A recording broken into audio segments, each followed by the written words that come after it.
சிவகாமியின் சபதம் பாகம் 1 40ஆம் அத்தியாயம். கட்டாய பிரயாணம்.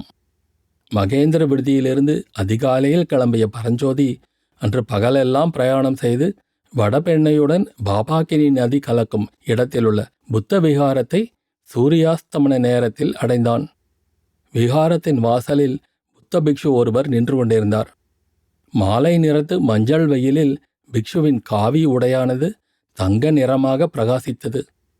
பரஞ்சோதி குதிரையிலிருந்து இறங்கி பிக்ஷுவை அணுகியதும் அவர் இவனை என்னவோ கேட்டார். அவர் பேசிய பாஷை பரஞ்சோதிக்கு புரியவில்லை. ஆனாலும் தான் யார் என்பதை விசாரிக்கிறார் என்று ஊகித்து கொண்டு தமிழிலேயே தான் நாகார்ஜுன பர்வதத்துக்குப் போவதாகவும் தன்னை இவ்விதம் தங்கி வழி கேட்டு கொண்டு போகும்படி நாகநந்தி அடியாள் பணித்தார் என்றும் கூறினான். நாகநந்தி என்று கேட்டதும் அந்த பிக்ஷுவின் முகத்தில் மாறுதல் காணப்பட்டது. சமிக்ஞையினால் கொஞ்சம் இங்கேயே இரு என்று பரஞ்சோதிக்கு சொல்லிவிட்டு பிக்ஷு உள்ளே சென்றார். சற்று நேரத்துக்கெல்லாம் அவர் திரும்பி வந்து பரஞ்சோதியை விகாரத்துக்குள் அழைத்துச் சென்றார். அந்த பௌத்த விகாரம் காஞ்சியில் பார்த்த ராஜவிகாரத்தைப் போல் கல், மரம், சுண்ணாம்பினால் கட்டப்பட்டது அல்ல என்பதையும் குன்றிலே குடைந்து அமைக்கப்பட்டதென்பதையும் பரஞ்சோதி கவனித்தான். காஞ்சி ராஜவிகாரத்தைப் போல் இது அவ்வளவு பெரிதாக இல்லை. அவ்வளவு விலை உயர்ந்த பூஜா திரவியங்களும் இங்கே காணப்படவில்லை. ஆனால் விகாரத்தின் அமைப்பு முறை அதே மாதிரி இருந்தது. நடுவில் பிராக்கள் கூடி பிரார்த்தனையும் தியானமும் செய்வதற்குரிய சைத்தியமும், அதன் பின்பக்கத்து பாறை சுவரில் பிரம்மாண்டமான புத்தர் சிலையும் இருந்தன. அந்த புத்தர் சிலையும் சிலைக்கு மேலே கவிந்திருந்த போதி விருட்சமும் புத்தர் மீது புஷ்பமாறி பொழிந்து கொண்டிருந்த கந்தர்வ வடிவங்களும் எல்லாம் பாறையில் குடைந்து அமைக்கப்பட்டிருந்தன. அலங்கார தீபங்கள் வரிசை வரிசையாக ஒளிர்ந்தன.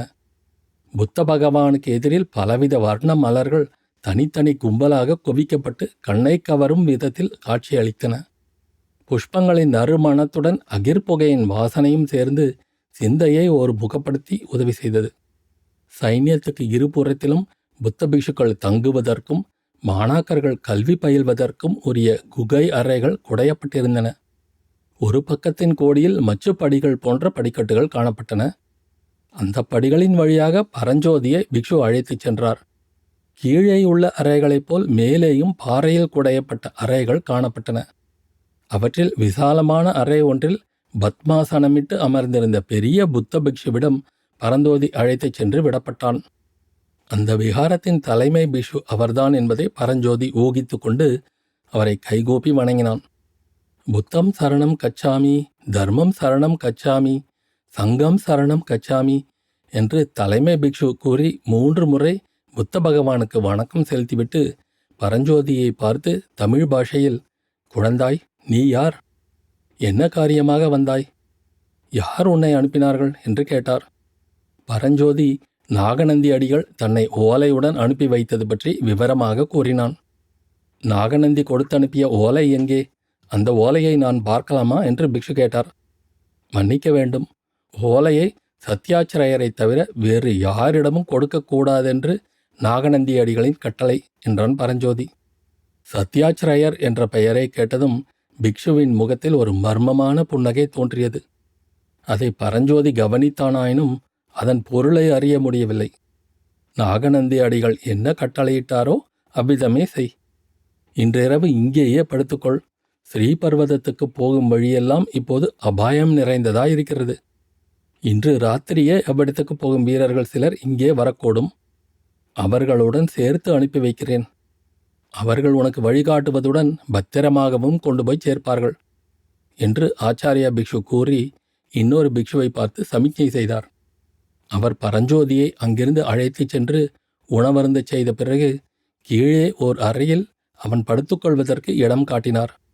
சென்ற இரவில் நல்ல தூக்கம் இல்லாமையினாலும் நெடுந்தூர பிரயாணத்தினாலும் களைப்புற்றிருந்த பரஞ்சோதி இன்று படுத்தவுடன் நிம்மதியாக தூங்கலானான். தோளை பிடித்து யாரோ குலுக்குவதறிந்து பரஞ்சோதி திடுக்கிட்டு கண்விழித்தான். முதல் நாள் அவனை மடத்துக்குள் அழைத்து வந்த பிக்ஷுதான் அவனை எழுப்பிக் கொண்டிருந்தார். பக்கத்தில் பெரிய பிக்ஷுவும் நின்றார். தம்பி, நாகார்ஜுன பர்வதத்துக்கு போவோர் புறப்படுகிறார்கள், நீயும் கிளம்பு என்றார் பெரிய பிக்ஷு. பரஞ்சோதி அவசரமாக எழுந்து தலைமாட்டில் வைத்திருந்த ஓலை குழாயை எடுத்து இடுப்பில் செருகிக் கொண்டான்.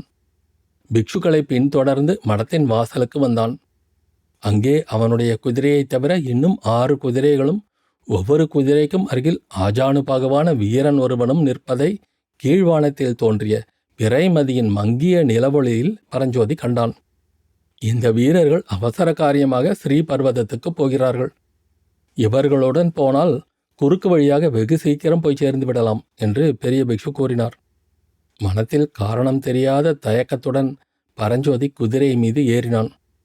குதிரைகள் வடபெண்ணை நதிக்கரையோடு மேற்கு திசையை நோக்கி விரைந்து சென்றன. அத்தியாயம் முடிவு.